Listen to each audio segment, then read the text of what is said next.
혹시 이런 기분 느껴본 적 있으세요? 평생을 바쳐 희생했는데 내 가족이 나를 돈으로만 보는 그 차가운 시선 말이에요. 아들 내외에게 집을 사주고도 오히려 낡은 오피스텔로 쫓겨나라는 이야기를 들었을 때 저는 그때서야 깨달았어요. 제가 쌓아온 건 사랑이 아니라 그들의 탐욕이었더라고요. 집을 빼앗기기 직전 저는 남편이 선물해준 밍크 코트를 빼앗기고 영정사진마저 침대 밑에 처박히는 모욕을 겪었어요. 그 순간 더 이상 착한 엄마로 살 수 없겠다고 다짐했지요.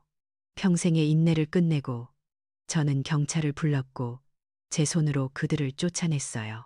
며느리가 비싼 명품 가방과 다이아몬드 반지를 내던지는 모습 여러분도 보고 싶지 않으세요? 저는 비록 가족을 잃었지만 제 존엄과 제 집을 지켜냈어요. 순자 씨의 이야기는 단순한 복수가 아니라 우리 스스로의 가치를 지키는 지혜를 알려줍니다.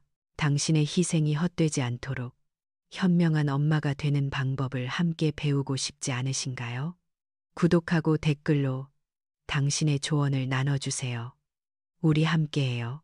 마포구 뒷골목을 30년 동안이나 메우고 있던 자욱한 돼지갈비 연기 냄새가 이제야 제 몸에서 조금씩 빠져나가는 것 같습니다.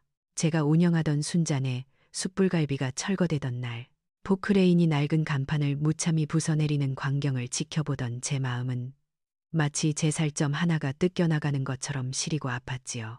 숯불, 그 으름과 고기 기름이 손톱 밑에 새카맣게 끼어 아무리 솔로 문질러도 지워지지 않던 그 시절은 저에게 전쟁터이자 유일한 안식처였습니다.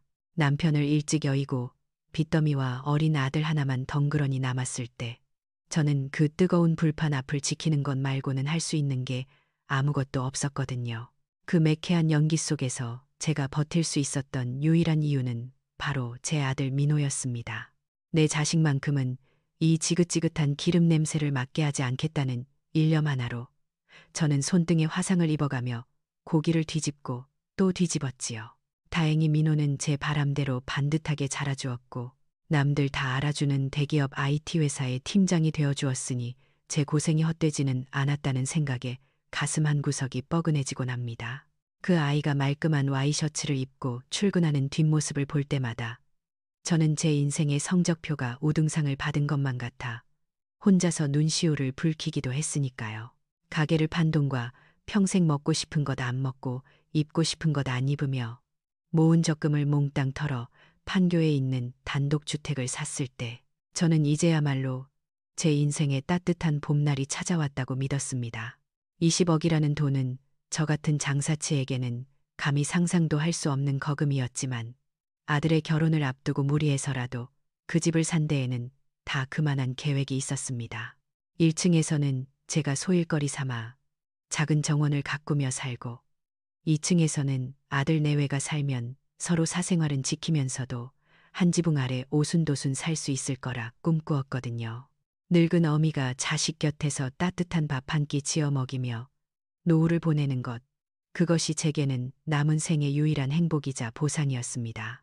하지만 결혼식이 다가올수록 아들 민호의 목소리에는 설명하기 힘든 묘한 거리감과 짜증이 섞여들기 시작했습니다. 제가 반찬이라도 좀 챙겨주려 전화를 걸면 민호는 늘 바쁘다거나 피곤하다는 말로 대화를 서둘러 끊곤 했는데 그 목소리 너머에는 촌스러운 시장통 어미에 대한 부끄러움이 묻어있는 것 같아 가슴이 서늘해지곤 했지요. 며느리가 될 지은이는 전직 승무원이라 그런지 늘씬하고 세련된 아이였지만 상견례 자리에서부터 저를 바라보는 눈빛이 묘하게 차가웠던 것을 저는 기억합니다. 혼수 문제를 의논할 때나 집 이야기를 할 때 지은이는 겉으로는 웃고 있었지만 1층과 2층을 나누어 쓴다는 제 제안에 대해 요즘 젊은 사람들은 사생활을 중요하게 생각한다며 넌지시 불편한 기색을 내비치기도 했습니다. 그때 그 싸늘한 분위기를 모른 척 넘어갔던 건 제가 집값을 전적으로 부담했기 때문이기도 했지만 무엇보다 자식 이기는 부모 없다는 옛말처럼 결국에는 제 진심을 알아주리라는 어리석은 믿음 때문이었습니다. 결혼식을 일주일 앞두고 지은이가 평생에 한 번뿐인 결혼식이라며 신라 호텔을 고집했을 때도 저는 아무 말 없이 제 통장 잔고를 탈탈 털어주었습니다. 그 화려한 예식 비용을 대느라 제 수중에는 이제 당장 쓸 현금조차 넉넉하지 않게 되었지만 며느리가 행복해 한다면 그 또한 시어머니로서의 도리라고 생각하며 스스로를 위로했지요. 그래서 저는 오늘 택시를 타는 대신 양손 가득 무거운 짐을 들고 버스에 올랐습니다. 며느리가 입덧이 심해 통입맛이 없다는 이야기를 전해 듣고는 밤새 배추를 절여 겉절이를 담그고 사골을 고아 곰국을 끓였거든요. 비닐봉지가 손가락을 파고들어 피가 통하지 않을 정도로 무거웠지만 뱃속에 있는 귀한 손주를 생각하면 이 정도 고생은 아무것도 아니라고 생각했습니다. 덜컹거리는 버스 차창에 비친 제 모습은 파마가 다 풀린 부스스한 머리의 유행, 진한 낡은 점퍼를 걸친 영락 없는 촌노였지만 제품에 안긴 반찬통만큼은 그 어떤 보석보다 귀한 정성이 담겨 있다고 자부했습니다. 버스에서 내려 판교에 세련된 주택단지로 들어서니 마포의 좁은 골목과는 비교도 안 될 만큼 깨끗하고 조용한 풍경이 저를 맞이했습니다. 높게 솟은 통유리 건물들과 고급스러운 조경들을 보며 걷다 보니 양손에 검은 비닐봉지를 주렁주렁 매단 제 모습이 이곳과는 참 어울리지 않는다는 생각이 들어 잠시 위축되기도 했습니다. 하지만 고개를 들어 언덕 위에 자리 잡은 저 웅장한 2층 집을 바라보는 순간 쪼그라들었던 어깨가 다시 펴지는 기분이었습니다. 저 으리으리한 집의 주인이 바로 저 박순자라는 사실을 세상 사람들에게 소리쳐 자랑하고 싶을 만큼 가슴이 벅차올랐기 때문입니다. 이제 아들이 결혼하고 나면 저도 이곳에서 고기 냄새나는 아줌마가 아니라 우아한 사모님 소리를 들으며 살 수 있을 거라는 순진한 기대가 발걸음을 재촉하게 만들었습니다. 미리 아들에게서 받아둔 도어락 비밀번호를 되뇌며 현관 앞에 다다랐을 때 저는 짐을 내려놓고 흐르는 땀을 닦았습니다. 아이들이 들어오기 전에 미리 냉장고에 반찬들을 채워넣고 혹시라도 먼지가 쌓였을까봐 청소라도 해둘 요량으로 서둘러 온 길이었지요. 그런데 현관 입구에 들어서려던 찰나 제 눈에 거슬리는 낯선 흔적들이 들어왔습니다. 이삿짐 센터 트럭도 아닌 정체불명의 용달차 한 대가 대문 옆에 비스듬히 세워져 있었고 그 옆에는 칠이 다 벗겨진 낡은 경차 한 대가 주차되어 있었던 겁니다. 분명 아직 아무도 입주하지 않았어야 할 내 집에 누군가 먼저 와서 짐을 푼 것 같은 불길한 예감이 등골을 스치고 지나갔습니다. 설마 하는 마음에 현관문을 바라보니 굳게 닫혀 있어야 할 문이 아주 조금 열려 있는 것이 보였습니다. 가슴이 철렁 내려앉는 기분을 애써 누르며 저는 떨리는 손으로 현관문을 밀었습니다. 안에서 왁자지껄한 사람들의 말소리와 함께 익숙하지만 이곳에서는 절대 나서는 안 될 음식 냄새가 확 풍겨왔을 때 저는 제 인생의 성적표이자 마지막 희망이었던 이 집이 무언가 잘못 돌아가고 있다는 것을 직감했습니다. 현관에 아무렇게나 벗어 던져진 낯선 신발들을 보는 순간 벅차오르던 기대감은 순식간에 차가운 공포와 분노로 바뀌어 제 심장을 조여오기 시작했습니다. 현관문을 열자마자 코끝을 찌르는 건 기대했던 새 집의 향긋한 나무 냄새가 아니라 머리가 지끈거릴 정도로 진동하는 매캐한 음식 냄새와 퀴퀴한 땀 냄새였습니다. 분명 아직 아무도 살지 않아야 할 내 집 마당에 세워져 있던 정체불명의 용달차와 칠이 벗겨진 낡은 기아 모닝을 보았을 때부터 심장이 쿵쾅거렸지만 현관에 들어서는 순간 저는 제 눈을 의심할 수밖에 없었지요.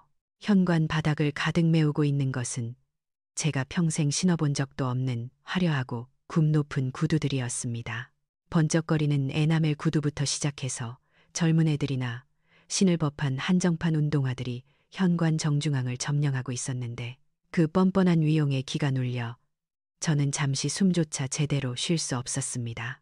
조심스럽게 제 낡은 단화를 벗어놓으려던 찰나 거실 쪽에서 인기척이 느껴지더니 누군가가 나오지도 않은 채 발만 쓱 내밀어 제가 방금 벗은 신발을 툭 차버리는 것이 아니겠어요. 제 신발은 힘없이 구석으로 밀려나 처박혔고 그 자리에 자신의 흙 묻은 슬리퍼를 보란듯이 던져놓는 그 무례한 행동에 저는 얼굴이 화끈거려 견딜 수가 없었습니다. 그것은 단순한 실수가 아니라 마치 이곳은 네가 있을 곳이 아니라는 듯한 명백한 영토 침범의 신호이자 경고처럼 느껴졌거든요. 떨리는 가슴을 진정시키며 거실로 들어선 저는 그만 손에 들고 있던 무거운 반찬 보따리를 바닥에 떨어뜨릴 뻔했습니다. 눈앞에 펼쳐진 광경은 그야말로 충격 그 자체였기 때문이지요. 며느리 지은이가 혼수를 준비할 때 제게 신신당부하며 골랐던 그 비싼 이태리제 크림색 소파가 눈에 들어왔습니다. 어머님은 옷에 고기 냄새가 배어 있으니 절대 앉지 마시라며 가죽이 상하면 복구하기도 힘들다고 유난을 떨던 그 소파 위에서 낯선 여자가 제 집 안방인 양 벌러덩 드러누워 있었으니까요. 그 여자는 다름 아닌 인천 반지하에 산다는 며느리의 친정엄마, 즉 제 사돈인 최명숙이었습니다. 그녀는 한 손에 비닐 장갑을 끼고 시뻘건 양념이 뚝뚝 떨어지는 닭발을 뜯고 있었는데 그 맵고 자극적인 양념 국물이 크림색 가죽 소파 위로 점점이 튀는 것도 아랑곳하지 않고 쩝쩝거리는 소리를 내며 먹는 데에만 열중하고 있더군요. 제가 평생을 아끼고 모아 산 집, 그리고 며느리의 타박에 한번 앉아보지도 못한 그 귀한 소파가 순식간에 쓰레기장처럼 변해가는 모습을 보며 저는 피가 거꾸로 솟는다는 말이 무슨 뜻인지 실감할 수 있었습니다. 하지만 저를 더욱 경악하게 만든 것은 소파의 참상이 아니라 최명숙이 몸에 걸치고 있는 바로 그 옷이었습니다. 기름진 닭발을 뜯고 있는 그녀의 어깨 위에 걸쳐진 윤기 흐르는 검은색 털옷은 제 남편이 세상을 떠나기 전 고생만 시켜 미안하다며 떨리는 손으로 선물해 주었던 제 밍크 코트였기 때문입니다. 아까워서 1년에 한 번도 제대로 입어보지 못하고 좀이 슬까봐 습기 제거제를 바꿔가며 장롱 깊숙이 모셔두었던 제 분신과도 같은 그 옷을 사돈이 아무렇지도 않게 깔고 뭉개고 있다는 사실에 저는 눈앞이 캄캄해져 현기증마저 잃었습니다. 제가 들어온 인기척을 느꼈는지 최명숙이 느릿하게 고개를 돌려 저를 쳐다보았지만 그녀의 눈에는 당황함이나 미안함 따위는 눈곱만큼도 찾아볼 수 없었습니다. 오히려 입안 가득 닭뼈를 우물거리진 네 하고 뱉어내며 아주 귀찮다는 듯이 말을 건네더군요. 아이고 사돈 어른 웬일이세요. 기척도 없이 불쑥 들어오셔서 깜짝 놀랐네. 그런데 들어오시자마자 고기 누린내가 확 풍기는 게 역시 장사하던 분은 속일 수가 없나 봐요. 그녀의 비아냥거리는 말투에는 저를 향한 노골적인 무시와 조롱이 가득 담겨 있어 저는 말문이 막혀 입술만 파르르 떨었습니다. 어떻게든 이성적으로 상황을 파악해보려 노력하며 저는 떨리는 목소리로 겨우 한마디를 내뱉었습니다. 사돈이 왜 여기 계시는지, 그리고 지금 입고 계신 그 옷은 제 남편의 유품인데 왜 함부로 꺼내 입으셨냐고 말이지요. 당연히 사과가 돌아올 줄 알았던 제 기대는 산산조각이 나고 말았습니다. 최명숙은 콧방귀를 뀌며 오히려 적반하장으로 나왔거든요. 어차피 장롱 속에 처박아 두고 썩힐 거 내가 좀 입어주는 게 옷한테도 좋은 일 아니냐며 솔직히 순자 씨는 평생 고기나 굽던 사람이라 이런 귀한 옷은 어울리지도 않고 촌스러워서 돼지목에 진주 목걸이나 다름없다고 독설을 퍼부었습니다. 그녀의 말 한마디 한마디가 날카로운 비수가 되어 제 가슴을 후벼 파는 것만 같았습니다. 자신은 비록 반지하에 살지언정 딸을 승무원으로 키워낸 세련된 도시, 여자라는 우월감에 젖어있는 최명숙 앞에서 저는 그저 돈만 될 뿐인 무식하고 촌스러운 늙은이가 되어버린 기분이었습니다. 제가 땀 흘려 번 돈으로 마련한 이 집에서 제가 산 소파에 누워 제 남편이 사준 옷을 입고 저를 조롱하는 그녀를 보며 저는 엄청난 배신감과 모멸감에 치를 떨었습니다. 이것은 단순한 무례함이 아니라 제 삶 전체를 부정당하는 것과 다를 바 없는 폭력이었으니까요. 그때 2층 계단 쪽에서 익숙한 목소리가 들려왔습니다. 엄마, 누구 왔어? 아, 근데 갑자기 웬 역한 냄새가 나지? 며느리 지은이의 목소리였습니다. 계단을 내려오는 지은이의 얼굴을 보는 순간 저는 마지막 남은 희망의 끈마저 툭 끊어지는 것을 느꼈습니다. 지은이는 놀란 기색은커녕 코를 막고 미간을 찌푸리며 저를 마치 오물 보듯 바라보고 있었으니까요. 그 눈빛은 시어머니를 대하는 며느리의 눈빛이 아니라 초대받지 않은 불청객을 쫓아내고 싶어하는 집주인의 싸늘한 경멸이었습니다. 제 아들이 성공하면 저도 사모님 소리를 들으며 대접받을 수 있을 거라 믿었던 순진한 기대가 와르르 무너져 내렸습니다. 가족이라는 이름으로 묶여 있다고 믿었던 이들이 사실은 저를 철저히 타인보다 못한 존재로, 아니 그저 돈 나오는 구멍으로만 취급하고 있었다는 사실을 뼈저리게 깨닫는 순간이었습니다.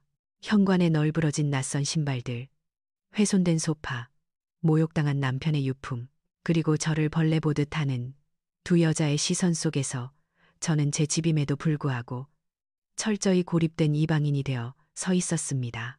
하지만 슬픔보다 더 뜨거운 무언가가 가슴 깊은 곳에서 꿈틀거리는 것을 느꼈습니다. 그것은 평생을 참아온 제 인내가 바닥을 드러내고 있다는 신호였을지도 모릅니다. 계단을 사뿐사뿐 내려오는 며느리 지은이의 모습을 보는 순간 저는 제 눈을 의심하지 않을 수 없었습니다. 지은이가 입고 있는 저 우아한 연보랏빛 실크 잠옷은 제가 젊은 시절 백화점에서 큰 마음 먹고 샀지만 아까워서 택조차 떼지 못하고 장롱 깊은 곳에 고이 모셔두었던 바로 그 옷이었기 때문입니다. 언제고 남편과 다시 한번 좋은 곳에 놀러 가게 되면 입으려고 아끼고 또 아꼈던 제 소중한 추억과 로망이 담긴 옷이 허락도 없이 며느리의 몸에 걸쳐져 이리저리 구겨지고 있다는 사실에 가슴 한구석이 찌릿하게 아려왔습니다.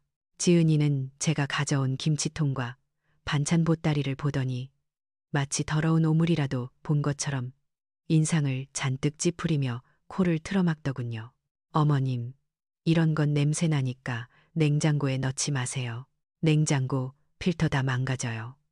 라며 쏘아붙이는 그 목소리에는 시어머니에 대한 존경심이라고는 눈을 씻고 찾아봐도 없었습니다.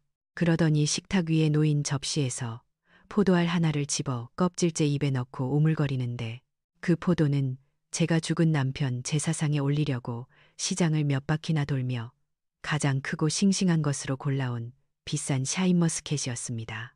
제 남편에게는 한 번도 먹여보지 못한 그 귀한 과일을 며느리가 아무렇지도 않게 씹어 삼키는 모습을 보며 저는 끓어오르는 분노를 겨우 억누르며 떨리는 목소리로 물었습니다. 지은아, 사돈어른이 왜 여기 계신 거냐? 그리고 내 물건들에 이게 무슨 짓이냐고 따져 물었지만 돌아오는 대답은 기가 찰 노릇이었습니다. 어머님, 저 지금 뱃속에 귀한 손주 있는 거 아시죠? 라며 불룩한 배를 쓰다듬는 지은이는 마치 그 배가 면죄부라도 되는 양 뻔뻔하게 고개를 쳐들었습니다. 임신해서 예민한데 이렇게 스트레스 주시면 애한테 안 좋아요. 그리고 어머님은 평생 고기 냄새 맡으며 사셨으니까 이런 넓고 좋은 집 관리하는 법 모르시잖아요. 세련된 우리 엄마가 와서 도와주는 게 훨씬 낫죠. 라며 제 가슴에 대못을 박았습니다.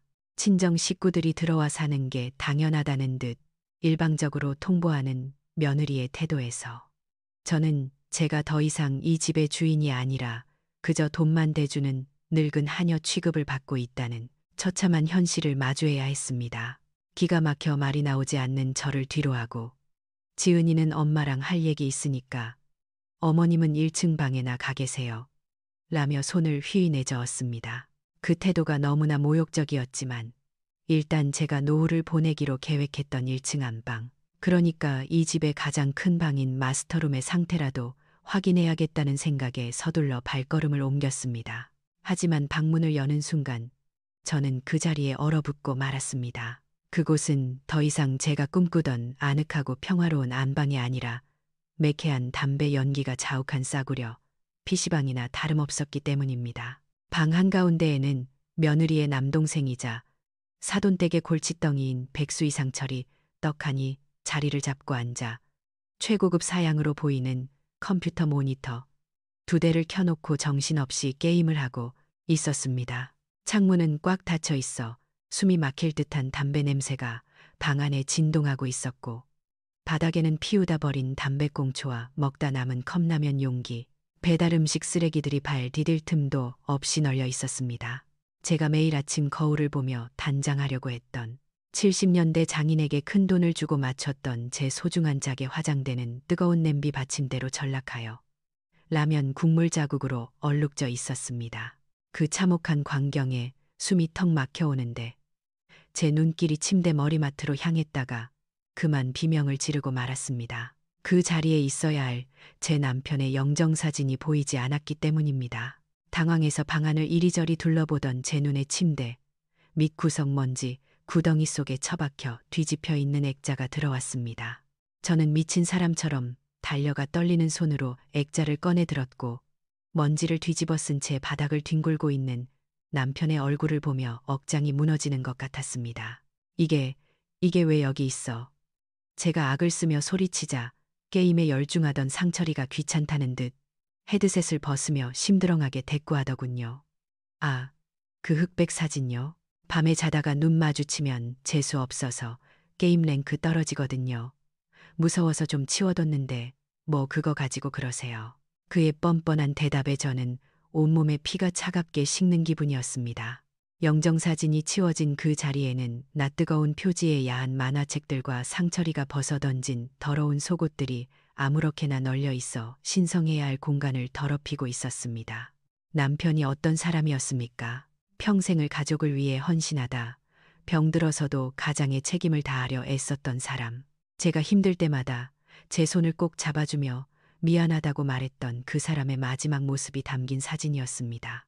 그런 사진이 고작 철없는 백수놈의 게임 점수 때문에 쓰레기 취급을 받으며 침대 밑에 처박혀 있었다니 저는 다리가 풀려 그 자리에 주저앉고 말았습니다. 제 평생을 바쳐 지켜온 가정, 남편에 대한 그리움과 존경, 그리고 제 자신의 존엄성이 이 낯선 침입자들에 의해 짓밟히고 유린당하는 순간이었습니다. 바닥에 주저앉아 남편의 사진을 품에 안고 있는데 거실에서는 며느리와 사돈의 낄낄거리는 웃음소리가 들려왔습니다. 그 웃음소리가 마치 저를 비웃는 악마들의 속삭임처럼 들려와 저는 귀를 틀어막고 싶었습니다. 내가 호랑이 새끼를 키웠구나. 아니, 내가 쥐새끼들한테 내 살을 파먹히게 뒀구나 하는 생각이 뇌리를 스치며 뼈저린 후회가 밀려왔습니다. 자식이기는 부모 없다고 며느리도 자식이라고 품어주려 했던 제 어리석은 관용이 결국 이런 참극을 불러온 것이었습니다. 눈물이 멈추지 않고 흘러내려 남편의 영정사진 위로 뚝뚝 떨어졌습니다. 그 눈물은 슬픔의 눈물이 아니었습니다. 그것은 저를 철저히 이용하고 짓밟은 저 파렴치한 인간들에 대한 극도의 분노이자 제 자신을 지키지 못했다는 자책감이 뒤섞인 피눈물이었습니다. 더 이상 물러설 곳도 지켜야 할 체면도 없다는 생각이 들자 가슴 깊은 곳에서부터 차가운 냉기가 퍼져나가며 뜨겁게 달아올랐던 머리를 식혀주는 기분이 들었습니다. 이제 저는 선택해야 했습니다. 이대로 저들에게 모든 것을 빼앗기고 비참하게 쫓겨날 것인가, 아니면 내 집과 내 존엄을 되찾기 위해 싸울 것인가. 품에 안은 남편의 사진 속 온화한 미소가 마치 저에게 용기를 내라고 말해주는 것 같아 저는 이를 악물고 천천히 몸을 일으켰습니다. 눈물을 훔치며 떨리는 다리를 겨우 지탱하고 있을 때 현관 쪽에서 도어락이 열리는 소리가 들려왔습니다. 평소 같았으면 아들의 퇴근을 반기며 달려나갔겠지만 지금은 그 소리가 마치 사형 선고처럼 무겁게 제 심장을 짓눌렀지요. 현관에 들어선 민호는 거실의 난장판과 낯선 신발들, 그리고 울고 있는 저를 보며 잠시 당황한 기색이 역력했습니다. 저는 마지막 남은 한 가닥 희망을 품고 아들을 바라보았습니다. 제발 내 아들만은 다르기를. 어머니가 왜 우냐고 달려와 내 편을 들어주기를 간절히 바랐습니다. 하지만 그 기대는 며느리 지은이가 배를 움켜쥐며 신음소리를 내는 순간 산산이 부서지고 말았습니다. 지은이가 아 여보, 나 배가 너무 아파. 어머님이 자꾸 소리 지르셔서 애 떨어질 것 같아. 라며 눈물 연기를 시작하자 민호는 저를 쳐다보지도 않고 곧장 아내에게 달려가더군요. 민호는 지은이를 부축하며 저를 향해 원망 가득한 눈빛을 쏘아붙였습니다. 어머니, 도대체 왜 오셔서 분란을 만드세요? 지은이 지금 안정 취해야 하는 거 모르세요? 라며 소리치는 아들의 목소리에는 걱정이나 죄송함은 조금도 없었습니다. 오직 제 존재가 자신들의 평온한 삶을 방해하는 걸림돌이라는 짜증과 분노만이 가득했지요. 제가 이 집을 누구 돈으로 샀는데, 내가 너를 어떻게 키웠는데 하는 말이 목구멍까지 차올랐지만 아들의 차가운 태도에 말문이 막혀버렸습니다. 평생을 바쳐 키운 자식이 남보다 못한 타인이 되어 저를 몰아세우는 현실이 너무나 참담해서 저는 그저 멍하니 아들의 낯선 얼굴을 바라볼 수밖에 없었습니다. 지은이를 소파에 앉힌 민호가 한숨을 푹 쉬며 제게 다가왔습니다. 뭔가 할 말이 있는 듯 머뭇거리는 그 모습에서 저는 본능적으로 더 큰 불행이 닥쳐올 것임을 직감했습니다. 어머니, 사실 드릴 말씀이 있어요. 라며 운을 뗀 민호는 제 눈을 피하며 기어들어가는 목소리로 충격적인 제안을 내놓았습니다. 사실 1층은 처남이랑 장모님이 쓰기로 했어요. 지은이가 혼자 애 보는 거 힘들어하니까 친정 식구들이 도와주는 게 맞잖아요. 그러면서 덧붙이는 말이 가관이었습니다. 어머니는 저기 근처에 깨끗한 오피스텔 하나 얻어드릴게요. 거기가 훨씬 조용하고 편하실 거예요. 여긴 젊은 사람들 취향이라 어머니랑 안 맞잖아요. 저는 제 귀를 의심했습니다. 20억짜리 내 집을 며느리 친정 식구들에게 내주고 나더러는 월세방으로 쫓겨나라는 통보나 다름없었으니까요. 이것이 말로만 듣던 현대판 고려장이 아니고 무엇이겠습니까? 아들의 입에서 나온 그 잔인한 말들은 비수가 되어 제 가슴을 갈갈이 찢어 놓았습니다. 늙고 병들면 짐짝 취급하며 버리는 게 요즘 세태라지만 내 자식만큼은 아닐 거라 믿었던 제 어리석음이 뼈저리게 후회되는 순간이었습니다. 망연자실에 있는 제 앞에 사돈 최명숙이 불쑥 끼어들며 누런 서류 봉투 하나를 들이밀었습니다. 자, 이왕 이렇게 된 거 깔끔하게 정리합시다라며 거만하게 말하는 그녀의 눈빛은 탐욕으로 번들거리고 있었지요. 이게 뭡니까? 라고 묻는 제게 그녀는 태연하게 대답했습니다. 진명에 넘기는 서류예요. 세금 문제도 있고 하니까. 아들 앞으로 미리 해주는 게 맞지 않겠어요. 나이든 노인네가 무슨 재산이 필요해요. 죽으면 다 자식 건데. 그녀의 말 속에는 저를 인간 박순자가 아닌 그저 빨대 꽂아 돈이나 빨아먹을 수 있는 돈주머니로만 보는 경멸이 가득했습니다. 그 순간 제 안에서 무언가가 툭 하고 끊어지는 소리가 들렸습니다. 슬픔과 배신감으로 흐르던 눈물이 거짓말처럼 뚝 멈추고 심장을 요동치게 하던 두려움도 차갑게 식어버렸습니다. 평생 가족을 위해 헌신하고 희생했던 박순자는 이제 죽었습니다. 그들이 제 희생을 당연한 권리이자 멍청함으로 조롱한다면 저 또한 그들에게 베풀었던 모든 자비와 사랑을 거두어야 마땅했습니다. 더 이상 울 필요도 매달릴 필요도 없었습니다. 이 집의 주인이 누구인지, 그들이 누리고 있는 모든 것이 누구의 피와 땀으로 만들어진 것인지 뼈저리게 깨닫게 해주는 것만이 남은 일이었습니다. 저는 떨림이 멈춘 손으로 옷매무새를 가다듬고 천천히 몸을 돌렸습니다. 그들이 낄낄거리는 소리를 뒤로 한 채 저는 안방벽에 걸려있는 낡은 풍경화 액자 앞으로 다가갔습니다. 그 그림 뒤에는 제가 이 집을 지을 때 몰래 설치해둔 비밀 금고가 숨겨져 있었지요. 아들도 며느리도 모르는 오직 저만이 열 수 있는 최신식 지문인식 금고였습니다.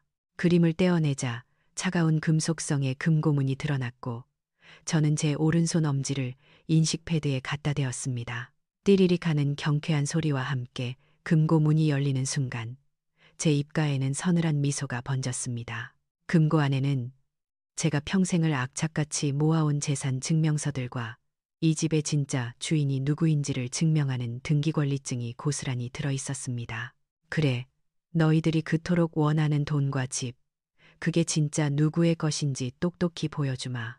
저는 묵직한 서류 봉투를 손에 쥐며 다짐했습니다. 이제 자비는 없습니다. 그들이 제게 준 모욕과 상처만큼, 아니 그보다 더 혹독한 대가를 치르게 해줄 것입니다. 저는 깊은 심호흡을 한 번 내쉬고 금고문을 닫으며 전쟁을 선포하듯 결연하게 뒤로 돌아섰습니다. 벽에 걸려있던 낡은 풍경화 액자를 떼어내자 그 뒤에 숨겨져 있던 차가운 금속성의 금고문이 드러났고 저는 한치의 망설임도 없이 제 오른손 엄지를 인식 패드에 갖다 대었습니다. 띠리릭 하는 경쾌한 기계음과 함께 굳게 닫혀있던 금고문이 스르르 열리는 그 순간은 마치 제 인생의 새로운 막이 오르는 신호탄과도 같았습니다. 금고 안에는 제가 평생 돼지갈비 연기를 마시며 손톱이 닳도록 일해 모은 재산 증명서들과 무엇보다 중요한 이 집에 진짜 주인이 누구인지를 증명하는 부동산 등기 권리증이 고스란히 들어 있었는데 저는 그 묵직한 서류 봉투를 손에 쥐는 순간 손끝에서부터 전율이 타고 올라오는 것을 느꼈습니다. 이 종이 쪼가리 하나가 뭐라고 그렇게 아등바등 살았나 싶으면서도 이것만이 저를 지켜줄 유일한 무기라는 사실의 서글픔보다는 비장함이 앞섰습니다. 저는 서류 봉투를 가슴에 품고 천천히 거실로 걸어 나갔는데 거실에서는 여전히 사돈 최명숙이 제 밍크 코트를 입은 제 며느리 지은이와 낄낄거리고 있었고 아들 민호는 어쩔 줄 몰라 하며 서성이고 있었습니다. 제가 나타나자 그들은 귀찮다는 듯이 쳐다보았지만 제 눈빛이 이전과는 완전히 달라져 있다는 것을 감지했는지 순간적으로 정적이 흘렀습니다. 저는 그들 보란 듯이 들고 있던 등기권리증을 거실 탁자 위에 쾅 소리가 나도록 내리쳤고 그 둔탁한 소리에 놀란 사돈이 들고 있던 닭발을 떨어뜨렸습니다. 저는 떨리는 목소리가 아닌 서리빨처럼 차가운 목소리로 똑똑히 보라고 소리쳤습니다. 여기 적힌 소유자, 이름 박순자, 세 글자가 안 보이냐고.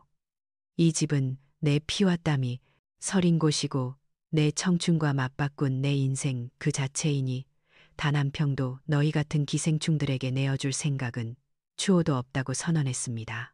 제 말에 기가 막힌다는 듯 사돈 최명숙이 입을 벙긋거렸지만 저는 그녀가 대꾸할 틈도 주지 않고 성큼성큼 걸음을 옮겨 안방에서 게임이나 하고 있던 상철에게 다가갔습니다.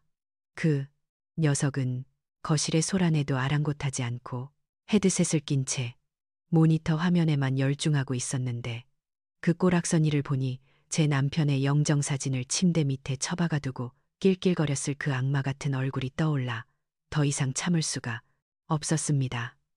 저는 상철의 어깨를 거칠게 잡아 돌려 세운 뒤 온 힘을 다해 그의 뺨을 올려 붙였습니다.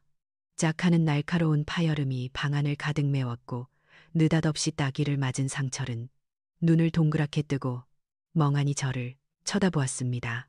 저는 분노로 일그러진 얼굴을 그에게 들이밀며 감히 내 놈이 내 남편 사진을 건드리냐고 짐승만도 못한 놈이라고 고함을 질렀습니다. 그리고는 놈이 애지중지하던 최고급 게이밍 컴퓨터의 전원 코드를 망설임 없이 뽑아버렸습니다. 갑자기 꺼진 화면을 보고 상철이 비명을 질렀지만 저는 그 무거운 본체를 번쩍 들어 올려 창문 밖 마당을 향해 내동댕이 쳤고 와장창하는 요란한 소리와 함께 박살이 나는 컴퓨터를 보며 상철은 사색이 되어 울부짖었지만 제 속은 10년 묵은 체증이 내려가는 듯 시원했습니다.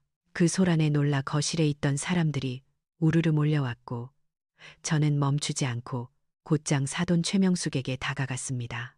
그녀는 아직도 상황 파악이 안 된 듯 눈만 껌벅거리고 있었는데 저는 그녀가 입고 있는 밍크 코트의 깃을 거칠게 움켜쥐었습니다. 이 옷이 어떤 옷인데 감히 내까지 게 입느냐고 소리치며 저는 그녀의 몸에서 코트를 강제로 벗겨내기 시작했습니다. 최명숙은 아이고 사람 살려 이거 왜 이래 하며 발버둥 쳤지만 평생 고기 불판을 나르며 단련된 제 악력을 당해낼 수는 없었습니다. 그녀가 입고 있던 코트가 벗겨지자 그 안에서 풍겨 나오는 싸구려 향수 냄새와 닭발 양념 냄새가 역겨워 구역질이 날 것 같았지만 저는 뺏은 코트를 소중히 품에 안으며 더러운 몸뚱이로 내 남편의 유품을 모욕하지 말라고 일갈했습니다. 그제야 사태의 심각성을 파악한 며느리 지은이가 배를 감싸쥐며 악을 쓰기 시작했습니다. 어머님 진짜 미치셨어요. 임산부 앞에서 지금 뭐 하시는 거예요? 애 떨어지면 책임지실 거예요 하며 악다구니를 썼지만 예전처럼 그 말에 겁을 먹고 물러설 제가 아니었습니다. 오히려 저는 더 무서운 눈으로 지은이를 노려보았고 그 서슬퍼런 기세에 눌린 지은이는 흠칫 놀라 뒷걸음질 쳤습니다. 아들 민호가 당황해서 엄마 왜 이러세요? 제발 진정 좀 하세요. 라며 저를 말리려 들었지만 저는 아들의 손을 매몰차게 뿌리쳤습니다. 지금 진정하게 생겼냐고, 너희들이 내 집에서 무슨 짓을 했는지 보고도 그런 말이 나오냐고 쏘아붙이자 민호는 입을 다물고 고개를 떨구었습니다. 저는 주머니에서 제 낡은 구형 휴대폰을 꺼내 들고 떨지 않는 목소리로 112번호를 눌렀습니다. 신호음이 몇 번 가기도 전에 경찰관의 목소리가 들려왔고 저는 스피커폰으로 돌려 모두가 들을 수 있게 했습니다. 여보세요. 여기 판교동 주택인데요. 주거 침입자들이 들어와서 행패를 부리고 제 물건을 파손하고 있습니다. 제가 집주인이고요. 당장 출동해 주세요. 라고 또박또박 신고를 마쳤습니다. 경찰을 불렀다는 말에 사돈 최명숙의 얼굴이 백지장처럼 하얗게 질렸고 지은이는 바들바들 떨기 시작했습니다. 가족끼리 무슨 경찰이냐며 웅성거리는 그들을 보며 저는 비웃음을 날려주었습니다. 경찰이 오기까지 기다리는 시간은 그들에게는 지옥 같았겠지만 저에게는 잃어버린 권리를 되찾는 심판의 시간이었습니다. 저는 바들바들 떨고 있는 지은이에게 다가가 손가락을 까딱이며 말했습니다. 경찰 오기 전에 내놓을게. 잊지 않냐고. 내 어깨에 메고 있는 그 에르메스 가방. 내가 병원비 하라고 준 돈으로 산 거 다 안다고 당장 내놓으라고 으름장을 놓았습니다. 지은이가 가방을 움켜쥐며 안 뺏기려 버티자 저는 내 손가락에 낀 그 3캐럿 다이아 반지까지 언급했습니다. 내 적금 깨서 해준 돈으로 산 거 아니냐고. 그것도 당장 빼라고 소리쳤습니다. 지은이가 싫다고 고개를 저으며 버티길래 저는 차가운 목소리로 덧붙였습니다. 경찰 오면 주거 침입죄에 절도죄까지 추가해 줄까? 아니면 횡령으로 고소해 줄까? 라고 협박하자 지은이는 울며 겨자 먹기로 가방을 바닥에 던지고 반지를 빼서 식탁 위에 올려놓았습니다. 그 뻔뻔하던 기세는 온데간데 없고 패배감에 젖어 흐느끼는 며느리의 꼴을 보니 동정심보다는 통쾌함이 앞섰습니다. 잠시 후 요란한 사이렌 소리와 함께 경찰차가 도착했고 제복을 입은 경찰관들이 들이닥치자 집안은 아수라장이 되었습니다. 저는 경찰관들에게 제 신분증과 등기 권리증을 보여주며 제가 이 집의 소유주임을 명확히 확인시켜 주었습니다. 그리고 이 사람들은 제 허락 없이 들어와 집을 점거하고 기물을 파손한 침입자들이니 당장 내보내달라고 강력하게 요청했습니다. 사돈 최명숙은 경찰관의 팔을 붙잡고 아이고, 형사님, 우리가 남이에요. 사돈지간인데 오해가 있어서 그런 거예요. 하며 억울한 척 연기를 시작했지만 등기권리증에 적힌 제 이름을 확인한 경찰관은 단호했습니다. 선생님, 여기 집주인분께서 퇴거를 요청하셨으니 지금 당장 나가주셔야 합니다. 안 그러면 현행범으로 체포될 수 있습니다. 라는 경찰관의 경고에 최명숙은 바닥에 주저앉아 대성통곡을 했습니다. 사돈끼리 이럴 수가 있냐며 야박하다고 소리쳤지만 이미 버스는 떠난 뒤였습니다. 마당에 나뒹구는 박살난 컴퓨터를 부여잡고 울고 있는 상철이와 쫓겨날 처지에 놓인 최명숙을 보며 저는 눈 하나 깜짝하지 않았습니다. 상황이 걷잡을 수 없이 흘러가자 그제야 아들 민호가 제 앞에 무릎을 꿇었습니다. 어머니, 제가 잘못했어요. 한 번만 용서해 주세요. 결혼식이 일주일밖에 안 남았잖아요. 지금 쫓겨나면 저희 갈 데도 없어요. 지은이 뱃속에 손주도 있는데 제발 이러지 마세요. 하며 비굴하게 빌기 시작했습니다.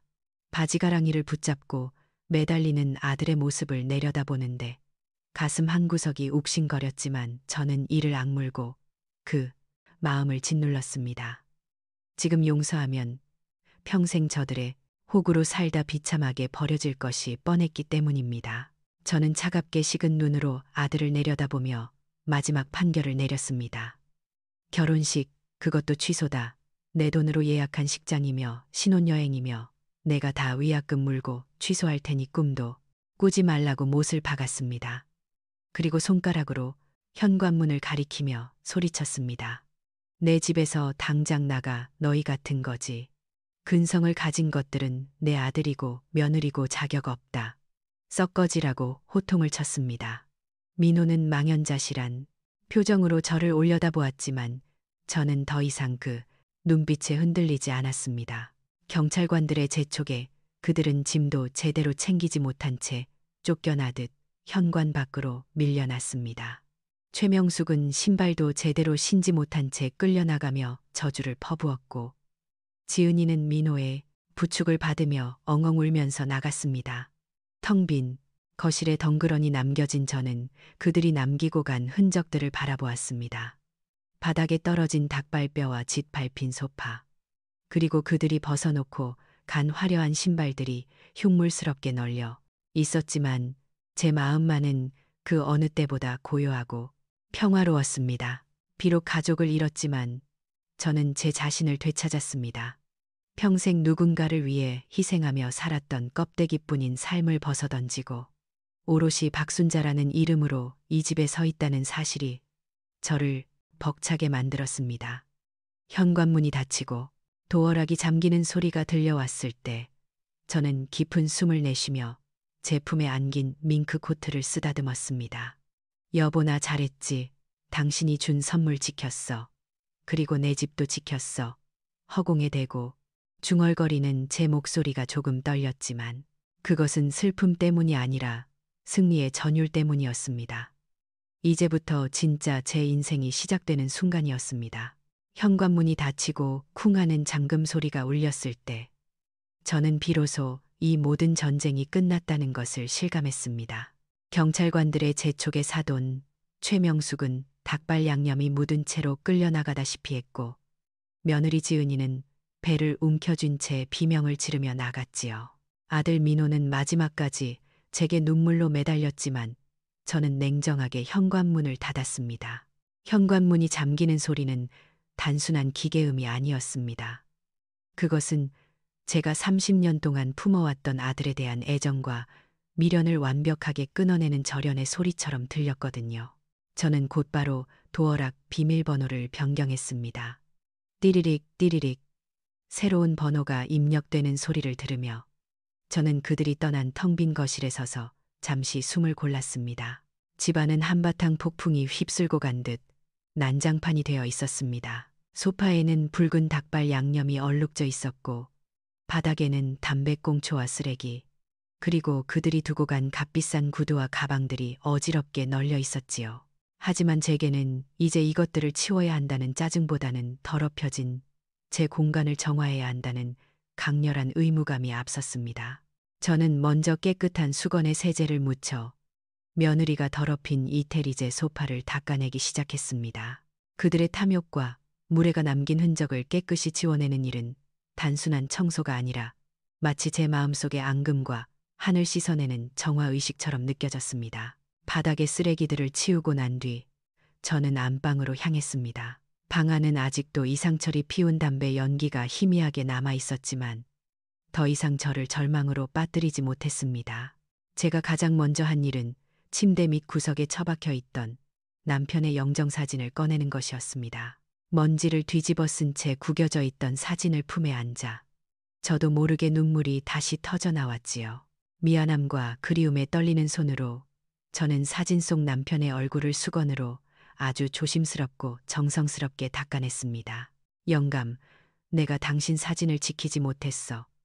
내가 그동안 너무 바보같이 살았지 하며 흐느꼈지만 그 눈물 속에는 이제 미련이 아닌 새로운 다짐이 담겨 있었습니다. 남편 사진을 원래 있어야 할 깨끗하고 밝은 자개 화장대 위에 다시 모셔놓자 비로소 이 집은 안정을 되찾은 것 같았습니다. 모든 정리를 마치고 저는 밍크 코트를 품에 안은 채 2층 발코니로 나갔습니다. 밖은 이미 밤이 깊었지만 판교 신도시의 불빛은 휘황찬란했지요. 멀리 낡은 기아 모닝 한 대가 꽁무니를 보이며 이 고급 주택 단지를 빠져나가는 희미한 미등이 보였습니다. 아마도 그들이었겠지요. 저는 차가운 밤 공기를 깊이 들이마시며 오랫동안 허공에 대고 속삭였습니다. 영감, 미안해요. 내가 자식을 너무 오냐오냐 하며 잘못 키웠어요. 돈만 대주면 다 되는 줄 알았던 내 어리석은 죄가 이렇게 컸던 것 같습니다. 하지만 오늘 우리 자존심은 지켰어요.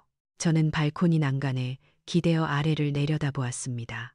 이 집은 저에게 마지막 안식처이자 세상에게 내보이는 마지막 체면이었고 저는 그것을 지켜냈습니다. 외로움이 몰려올 법도 했지만 제 마음은 그 어느 때보다 가볍고 평화로웠지요. 혈연이라는 이름으로 저를 착취하려 했던 그들의 폭력에 굴복하지 않고 제 힘으로 제 자신을 지켜냈다는 사실이 저에게는 가장 큰 보상이었습니다. 이제 아들이 무릎을 꿇고 진심으로 뉘우치며 돌아오기 전까지 저는 이 문을 열어주지 않을 겁니다. 그들에게는 폐륜의 대가를 치르게 할 것이고 저에게는 온전한 저만의 삶을 선물해 줄 생각입니다. 저는 밍크코트를 품에 안고 2층에서 내려와 1층 거실로 향했습니다. 고급 소파 위에 조심스럽게 코트를 내려놓고 텅 빈 거실 한가운데에 대자로 길게 드러누웠습니다. 넓고 깨끗한 천장만이 저를 내려다보고 있었지만 이제 저는 더 이상 이 집에 혼자 사는 늙은이가 아니었습니다. 저는 이 집의 당당하고 존엄한 주인이었습니다. 창밖에 가로등 불빛이 거실을 은은하게 비추고 있었는데 그 따뜻한 불빛 속에서 저는 편안함과 안도감을 느끼며 조용히 눈을 감았습니다. 이제야말로 이 집이 진짜 내 집 같네라고 중얼거리는 제 목소리에는 그 어떤 미련이나 후회도 남아있지 않았습니다. 저의 새로운 인생은 지금 이 순간 이 텅 빈 집에서 비로소 시작된 것이지요. 박순자 여사의 이야기는 우리에게 아주 중요한 교훈을 남겨주어요. 희생을 바탕으로 한 사랑은 때로 상대방의 탐욕을 키우는 독이 될 수도 있다는 것이죠.